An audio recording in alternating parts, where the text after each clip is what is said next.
and grant us your salvation.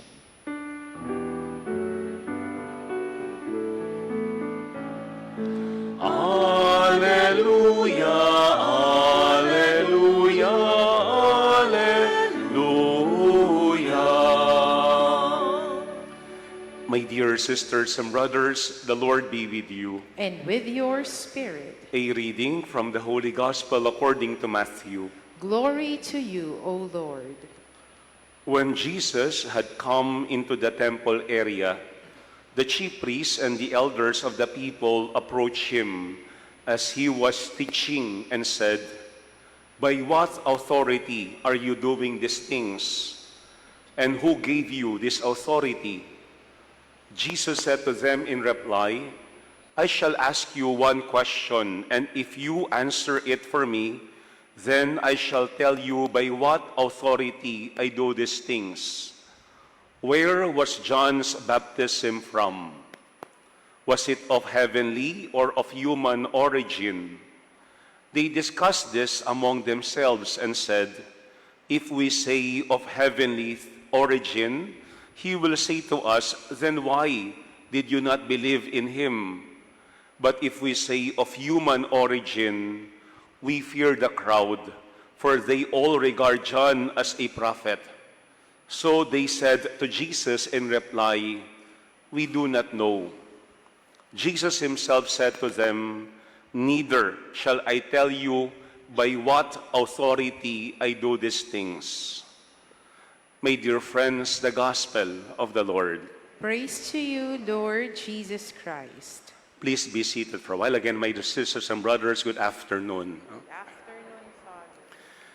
I think the way Jesus teaches was a source of disquiet among many Jewish religious leaders. Iba yung dating ni Jesus, lalo na sa mga namumuno sa templo nung kanyang kapanahunan. They were threatened by the presence of Jesus, especially by his teaching. That's why in our gospel, immediately they approached Jesus and questioned him. And what was their question? By what authority are you doing these things? And who gave you this authority? They were questioning where the authority of Jesus comes from and why was he doing all these things. Bakit? Kasi during that time, the religious leaders, the Pharisees, and the elders think that they are the authority, the only authority in the temple.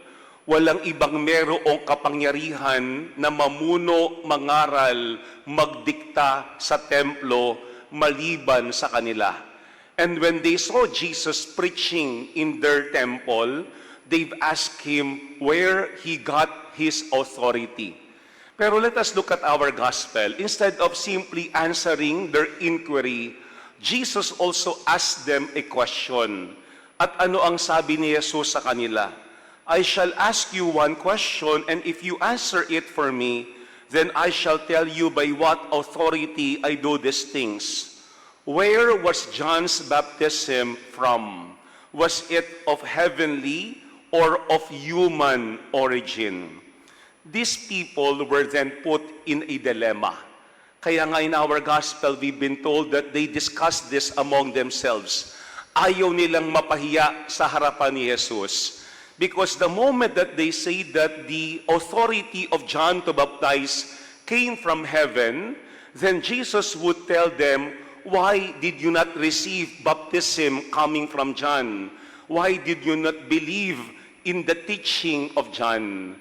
Kasi itong mga leaders during that time, they were listening, they were observing John in his preaching and in baptizing people. Many came to John to be baptized by him, but not the religious leaders. Why? Kasi kapag sila ay nagpabinyag kay Juan, ibig sabihin, they are like the others, sinful, and that they need repentance. At yun ang hindi nila matanggap-tanggap because they think that they are higher, they are better, they are holier than the common people who approach John to receive baptism.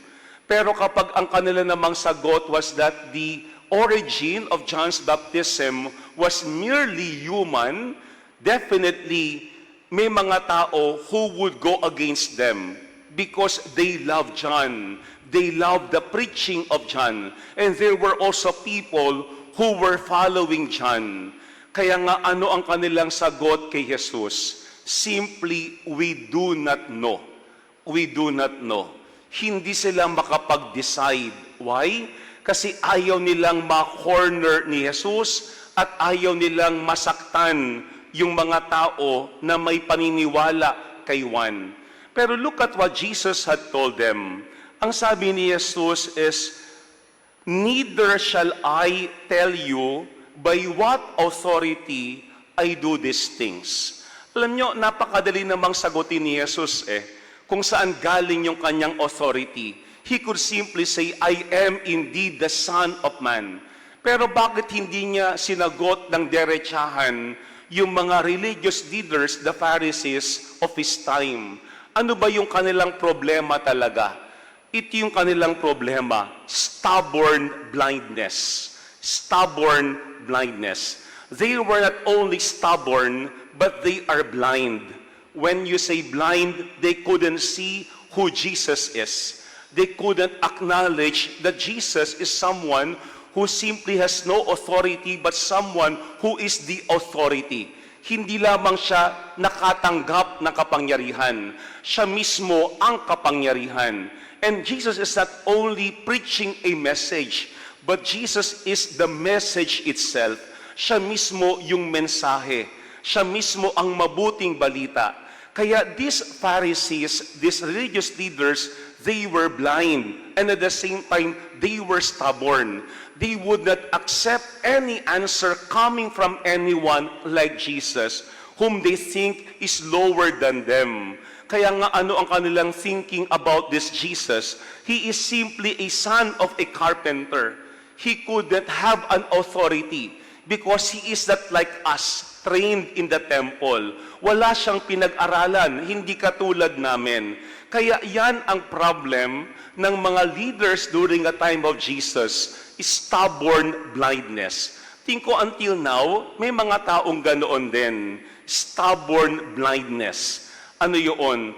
Kahit tama, kahit maayos, kahit maganda ang iyong paliwanag, they will never accept it. Sabi nga natin, sayang lamang yung oras mo, sayang lamang yung laway mo, sayang lamang yung effort mo. Bakit?